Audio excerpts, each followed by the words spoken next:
자, 오늘은 생각에 대해서 이야기를 해볼게요. 요즘 생각이 너무 많아서 힘들다는 사람들이 늘고 있는데요. 여러 가지 이유가 있겠지만 무엇보다 가장 큰 이유는 세상이 너무 복잡해져서 그런 게 아닐까 해요. 복잡한 세상에 적응하려고 애쓰면서 살다 보니까 머릿속이 복잡해질 수밖에 없다는 겁니다. 그러면서 미래에 대한 불안도 계속 늘고 있죠. 일이든 인간관계든 모든 게 불확실하고 어떻게 될지 예측하기가 어려워요. 그런 상황인데 결정은 또 혼자 해야 돼요. 개인주의가 발달하면서 프리해져서 좋긴 한데 근데 책임도 온전히 내 몫이니까 이게 꼭 좋기만 한 건 아니라는 겁니다. 그래서 아무 생각 없이 살려고 해도 이게 내 맘대로 잘 되지가 않아요. 머릿속에서 계속 뭔가가 돌아가고 있죠. 보통 멍 때리는 시간에 쇼츠 같은 걸 볼 때가 많은데 대체로 더 안 좋아지고 납니다. 머릿속에 새로운 게 계속 들어가는 거잖아요. 안 그래도 정리 안 되는 머릿속이 더 뒤죽박죽 될 수 있다는 겁니다. 자, 도대체 어떻게 해야 할까요? 개인적인 의견이 포함되어 있으니까 참고만 하시기 바랍니다.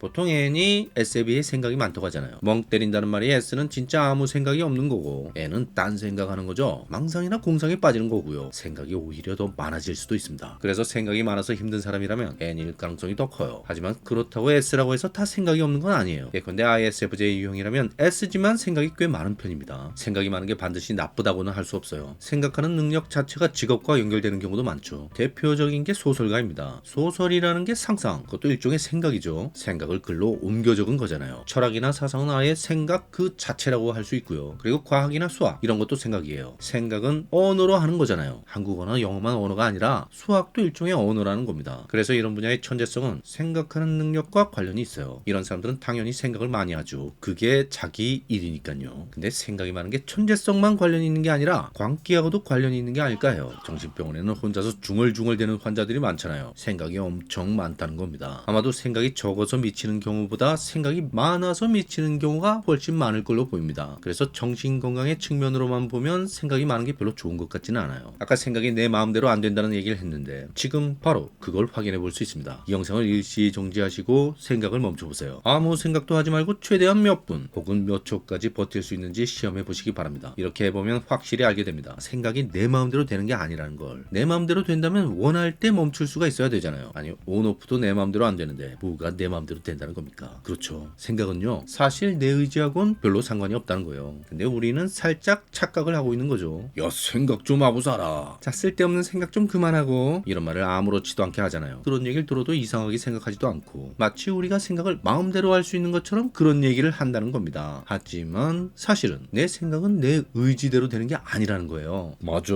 나도 이제 생각 좀 하고 살아야지. 지금 이 순간부터 나는 쓸데없는 생각을 하지 않겠다. 이런다고 해서 갑자기 안 하던 생각을 하거나 하던 생각을 안 하게 되지는 않는다는 겁니다. 대부분의 사람들은 이게 안 됩니다. 근데 100%는 아니지만 어느 정도는 생각이 자기 의지대로 되는 사람이 있어요. 예컨대 명상 수련을 오래 한 사람 중엔 그런 사람이 있습니다. 이제 그만 하면 생각이 줄어들거나 멈추게 된다는 거죠. 그리고 자, 이 문제에 대해서 생각을 좀 해보자 하면 집중해서 생각을 할 수 있고요. 어떻게 그럴 수가 있지? 자, 이게요 그냥 이런 거라고 생각하면 됩니다. 생각이나 몸이나 비슷한 거예요. 우리는 보통 몸도 내 마음대로 할 수 있다고 생각하죠. 당연한 거 아니에요? 내가 팔을 들면 팔이 올라가고 내가 팔을 내리면 팔이 내려가는데 예 그렇죠. 근데 팔을 다친 사람은 어떨까요? 또는 어깨가 고장난 사람은요. 그런 사람은 팔이 자기 마음대로 안 움직여요. 몸이 진짜 내 마음대로 된다면 팔을 다쳤을 때 빨리 나아라 하면 나아야 되잖아요. 내 마음대로 안 되는 겁니다. 자 근데 그럼 팔을 영원히 쓸 수 없나요? 그건 또 아니죠. 병원에서 치료를 받고 다 나오면 팔을 쓸 수 있어요. 올렸다 내렸다 다 됩니다. 근데 시간이 좀 걸리죠. 무슨 얘기를 하려는 거냐면요. 몸은 몸대로의 작동 원리가 있고 생각은 생각대로의 작동 원리가 있다는 겁니다. 그 원리대로 움직일 뿐이지 무조건 내 마음대로 내 의지대로 되는 게 아니라는 거죠. 다만 그 원리를 이해하고 그 원리에 따라 내 몸을 다루거나 내 생각을 다룰 때 비로소 어느 정도 내 마음대로 이렇게 저렇게 할 수 있게 된다는 거예요. 무슨 얘기인지 이해가 가세요? 이게 불교 철학에서 하는 얘기고요. 현대 심리학이나 뇌과학에서도 비슷한 얘기를 합니다. 불교에서 말하는 마음의 속성에 대해서 세 가지만 말씀드릴게요. 첫 번째는 마음은 비어있을 수가 없다는 거예요. 무조건 무언가가 마음을 차지하고 있다는 겁니다. 자, 이게 무슨 얘기냐면요. 생각을 하지 말아야지 한다고 해서 생각을 안 할 수가 없는 이유가 그 하지 말아야지 하는 것도 생각이거든요. 그게 이전에 생각을 대체해버린 거지 생각을 안 하는 게 아니에요. 그래서 명상하는 사람들이 생각을 하지 말라고 하는 게 아니라 호흡에 집중하라고 하는 겁니다. 마음이 비어있을 수는 없으니까 호흡의 감각으로 채우는 거예요. 제가 여기서 감각이라고 했죠. 이게 아주 중요합니다. 감각으로 대체하면 생각이 줄어들거나 멈출 수 있어요. 여기서 말하는 생각이란 물론 언어로 하는 걸 말하는 겁니다. 아마도 바로 그래서 S가 M보다 생각이 적다고 하는 게 아닐까 해요. S는 감각이잖아요. 뭔가를 유심히 보고 있거나 듣고 있거나 냄새 맡거나 맛보고 있으면 생각이 별로 안 들 수 있습니다. 그게 생각을 대체하고 있기 때문이죠. 몸을 아주 많이 사용하는 순간에는 언어로 된 생각이 잘 안 나죠. 아니 격투기 선수가 상대의 주먹이 날아오는 걸 보면서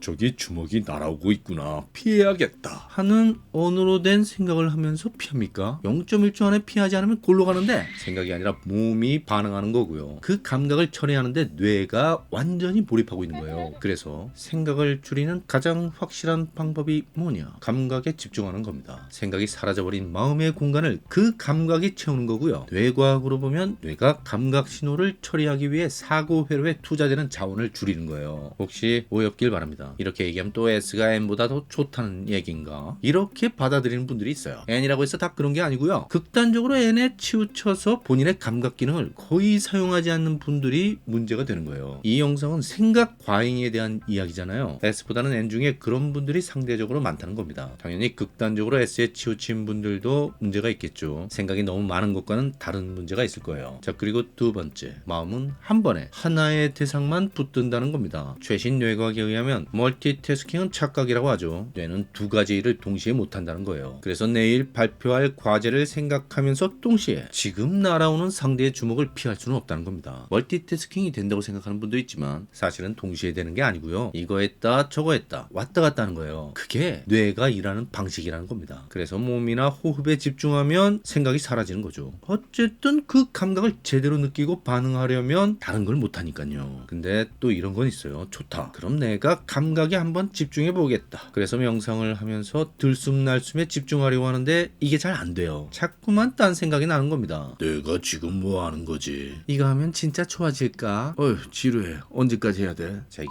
왜 이렇게 되는 거냐면요. 마음에 관한 세 번째 속성과 관련이 있습니다. 바로 자주 쓰는 방식대로 길이 나버린다는 겁니다. 이전에 애착 유형 설명할 때에도 이런 얘기 한 적 있죠. 어린 시절 형성된 성격이 왜 어른이 되어서도 바뀌기가 어렵냐? 길이 나버려서 그래요. 산길이나 잔디밭에 보면 수풀이 갈라져서 길이 난 걸 보신 적 있죠. 한두 사람이 한두 번 지나갔다고 해서 그런 길이 생기는 게 아니잖아요. 수십, 수백 명의 사람이 꽤 자주 여러 번 왔다 갔다 해야 그런 길이 생기는 겁니다. 우리 마음이, 뇌가 바로 그런 식이라는 거예요. 어느 날 짜증내고 툭하면 성질 부리던 사람이 어느 날 갑자기 이러지 말아야지 하고 결심했다고 해서 갑자기 온화하고 부드러운 사람으로 바뀌는 게 아니잖아요. 몇 년, 몇십 년에 걸쳐서 생겨난 산길이 며칠 안 다녔다고 해서 없어지지 않은 거랑 똑같은 거예요. 그게 자연이죠. 우리 몸도 정신도 사실은 자연이에요. 길이 날 때에도 시간이 걸리는 거고요. 길이 없어질 때에도 시간이 걸리는 겁니다. 생각을 많이 하는 건 일종의 습관이고 심하면 중독이에요. 마음의 길이, 뇌의 길이 나버린 겁니다. 근데 여기서 이런 의문이 들 수 있죠. 왜 하필 나는 생각을 많이 하는 쪽으로 길이 난 걸까? 이유는 단순합니다. 바로 생존이에요. 과거에 내가 힘겹게 적응한 환경에서는 그렇게 하는 게 살아남기에 유리했던 겁니다. 그래서 잘 안 바뀌는 거예요. 의식적으로 생각을 줄이려고 해도 잘 안 됩니다. 그렇게 하면 위험하다고 판단하는 어떤 시스템이 내 몸에, 정확하게는 내 뇌와 신경에 이미 자리 잡고 있거든요. 그 시스템이 나보다 더 세요. 이걸 얼핏 보게 된 쇼펜하워 그리고 니체는 의지라는 개념을 만들어냈고요. 그게 발전되어 프로이트나 융의 무의식 개념이 나온 거예요. 쉽게 말해서 본능이라고 생각하면 돼요. 생존 본능, 살아남고자 하는 본능이죠. 그래서 내가 생각을 줄이려고 하면 그 본능 시스템이 오히려 생각을 더 많이 만들어낼 수도 있어요. 자, 어떻게 해야 합니까? 유일한 방법은 시스템 스스로 바꾸게 만드는 거예요. 무슨 얘기냐면요. 새로운 경험이 필요하다는 거예요. 그 경험을 통해